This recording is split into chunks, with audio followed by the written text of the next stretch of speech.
കവലകൾ തോറും കോളാമ്പി മൈക്കിലൂടെ വ്യത്യസ്ത ഇലക്ഷൻ പ്രചാരണവുമായി എത്തുന്ന ഒരു 61-കാരനെയാണ് ഇനി പരിചയപ്പെടാൻ പോകുന്നത്. കോഴിക്കോട് മുക്കത്ത് LDF സ്ഥാനാർത്ഥി ലിൻഡോ ജോസഫിന് വേണ്ടിയാണ് കാരശ്ശേരി സ്വദേശി അബൂബക്കർ കോട്ടക്കുന്നത്ത് കോളാമ്പി മൈക്കുമായി സജീവമാകുന്നത്.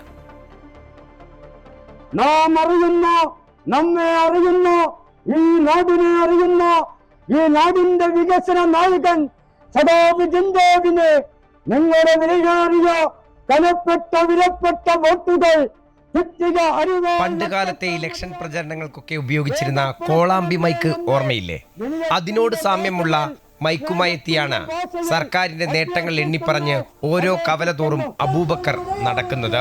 ഒരു ദിവസം ഏതാണ്ട് ഒരു പഞ്ചായത്തിന്റെ എല്ലാ ഭാഗങ്ങളിലും ഇങ്ങനെ പ്രചരണവുമായി നടന്നു തീർക്കുമെന്നാണ് അബൂബക്കർ പറയുന്നത്. ഇലക്ഷന്റെ തലേന്ന് വരെ വൈകുന്നേരം ആയിട്ട് ജോലിക്ക് പോണ ആളാണ്. 4 മണി ഇപ്പൊ ചൂടുമാണ്.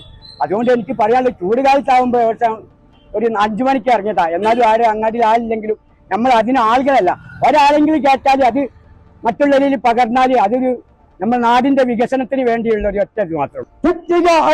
നക്ഷത്രം അടയാളത്തിൽ രേഖപ്പെടുത്തണമേ എന്ന് ഏത് പരിപാടിയും പഞ്ചായത്ത് തെരഞ്ഞെടുപ്പായാലും ഞാൻ പോകും. അസംബ്ലി ആയാലും എനിക്ക് പറ്റുന്നിടത്തൊക്കെ പരിധിയിലുള്ള എല്ലാ സ്ഥലങ്ങളിലും ഇത് തന്നെ പരിപാടി. LDF സർക്കാർ ജനങ്ങളോടൊപ്പം എന്നുള്ള തെളിയിച്ചിട്ടുണ്ട്. എൻ്റെ അനുഭവം തെളിയിച്ചിട്ടുണ്ട്. ഇപ്പൊ ഈ 10 വർഷത്തിന്റെ ഇടയിൽ കറണ്ട് കട്ട്, പവർ കട്ട് അങ്ങനത്തെ സാധനം എൻ്റെ മോനോട് ചോദിച്ചാൽ, കുട്ടികളോടൊന്നും ചോദിച്ചാൽ അറിയില്ല അതെന്താന്നാ ചോദിക്കല്. കടുത്ത ചൂടായതിനാൽ തന്റെ പണി കഴിഞ്ഞുള്ള വൈകുന്നേരം സമയങ്ങളിലാണ് ഇത്തരത്തിൽ അബൂബക്കറിന്റെ കോളാമ്പി മൈക്ക് പ്രചാരണം. കാണുന്നവർക്കും ഇതൊരു കൗതുക കാഴ്ചയാണ്. താനും കുടുംബവും ഇടതുപക്ഷ അനുഭാവികളാണെന്നും ആരോടും ഒരു ചില്ലിക്കാശ് പോലും വാങ്ങാതെയാണ് ഇത്തരത്തിൽ പ്രചരണം നടത്തുന്നതെന്നും അബൂബക്കർ. ഏതായാലും കോഴിക്കോട് മുക്കത്ത് അബൂബക്കറിന്റെ കോളാമ്പി മൈക്ക് ഇതിനകം വൈറലായി കഴിഞ്ഞു. അമൃത ന്യൂസ്, കോഴിക്കോട്.